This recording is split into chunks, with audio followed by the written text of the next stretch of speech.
Right now, the city of Louisville is quiet, Mandy and Paul, as the mourning process continues. If you look over my right shoulder, you could see boards on the windows and doors of the bank. Imagine Lexington. That's the theme, and that's the idea of where the city can be in the next few decades. The comprehensive plan puts policies in place, or at a minimum, highlights what we may need in order for the city, its people, and its economy to thrive in the future. Now, to contextualize how big this bridge is and how much of an impact it can have on someone's life when it's not being here, I am 5'11", but if I jump down into the bottom of it, it basically swallows me up. Don't worry about being cold if you come to the Sweet 16 today, because you'll certainly warm up by all the fans and good vibes coming in, but it all starts with the athletes. Only 6% of high schoolers go on to play college sports. So for many of these kids, getting to play in a college arena this is their only shot. It's a once-in-a-lifetime opportunity, let alone one as big and as well-known as Rupp Arena. I mean, it may come to a shock for us, Mandy and Paul, because we drive in at 2 a.m. and there's no one on the road, but the average Kentuckian drives a little less than 24 minutes to work each day. When you add that up, it means most of us spend nearly 4 hours a week going to and from the office. Since if you can get to Ironworks Pike, turn onto that and head towards Newtown Pike and drive that way into Lexington, that's your best bet. And then going outbound from Lexington to a place like Georgetown, you want to go up Newtown Pike, onto Ironworks Pike, and then turn up to Georgetown Road, because going outbound of Lexington is a lot better than going inbound. Good morning. I'm now joined by the mayor of Louisville and as well as Louisville Metro PD Chief, Mayor Greenberg. First, the last 24 hours, how crazy has it been for you? Because I have to imagine this has been something you could never prepared for. Well, it's certainly been a heartbreaking day for myself. I lost a friend, so many others in the city lost friends and loved ones, as unfortunately we do far too often in Louisville and other cities around the state and country. But it's also a day to be thankful for the bravery and the response of our police officers who responded quickly, professionally to address this situation, and thankful to the doctors and nurses at the University of Louisville Hospital who saved lives yesterday, who are still working to save Officer Wilt's life today and do that every day. And so I'm grateful, and I'm resolved more than ever to continue working with this community to end this epidemic of gun violence that we see in Louisville and far too many places around our state and country. And Chief, your team prepares for everything, but this is still something that can be traumatizing. How is your team and how are you doing this morning? Well, thank you so much. My team is still stepping up. It was a tragic and traumatizing day for us, but as I said before, we're going to continue to stand up for the city, continue to provide quality, exceptional service. Protecting and serving is what we're called to do, and that's what you saw in yesterday. I'm doing well because, again, my officers are still in it. They're engaged, and they're doing the good work. So they need a chief that is just as engaged as they are, and that's what they have. Well, we're glad to hear that. But lastly, as you come back here this morning and you see the boards on the bank behind us, just what is going through your head to describe it to the people at home who may have never seen this in their own backyard? It was a tragic situation yesterday that could have been much worse. Thanks to the bravery of the police officers, they saved lives. I know a lot of people who work in this building, and some of my thoughts are that it could have been much worse. We could have lost more people. Thankfully, we didn't.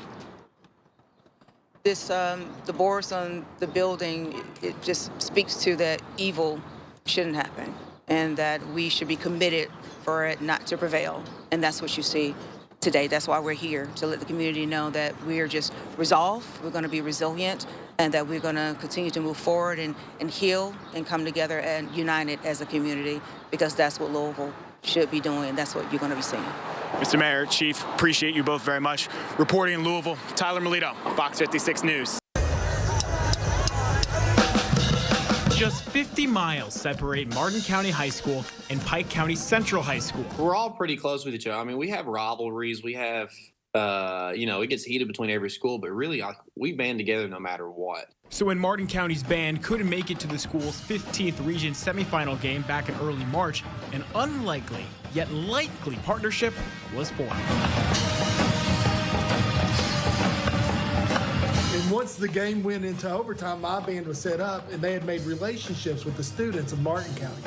So Martin County's fans started cheering for the Pike Central Band to start playing for them. So we kicked up and started playing some songs. Their cheerleaders started dancing to it. It was just this really unique, beautiful moment of students just supporting other students. After Martin County went on to win the 15th region, sending them to the Sweet 16, an awesome idea was hatched.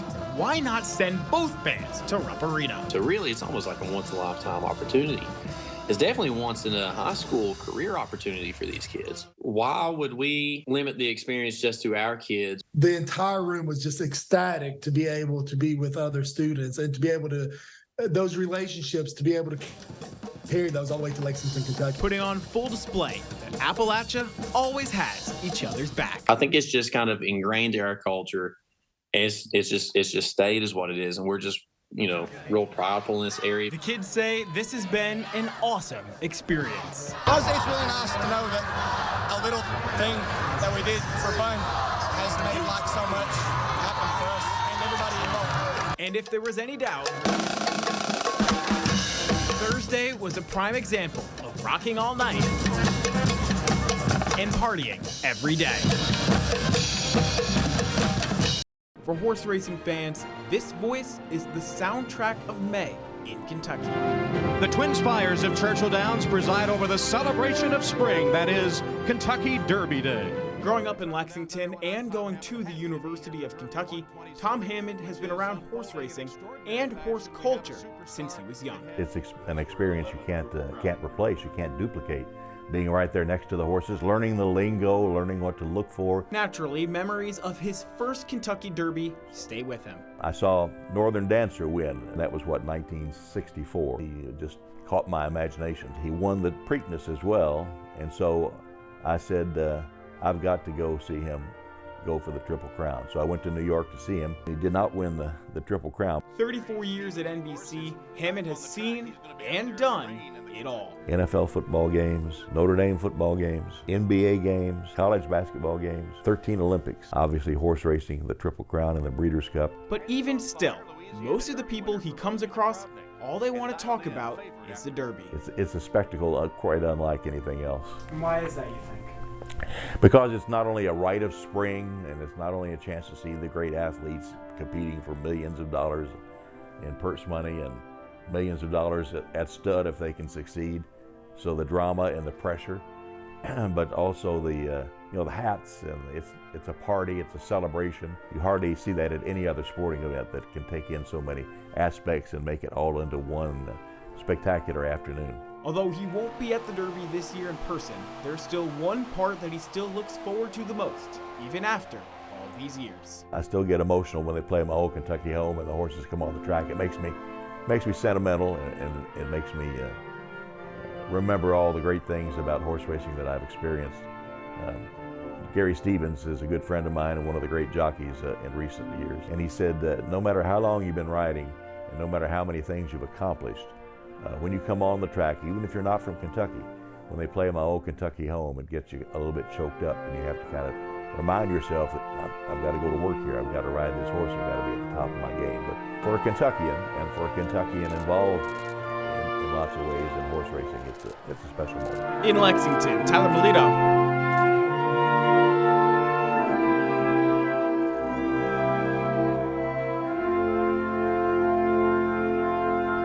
Fox 56 News.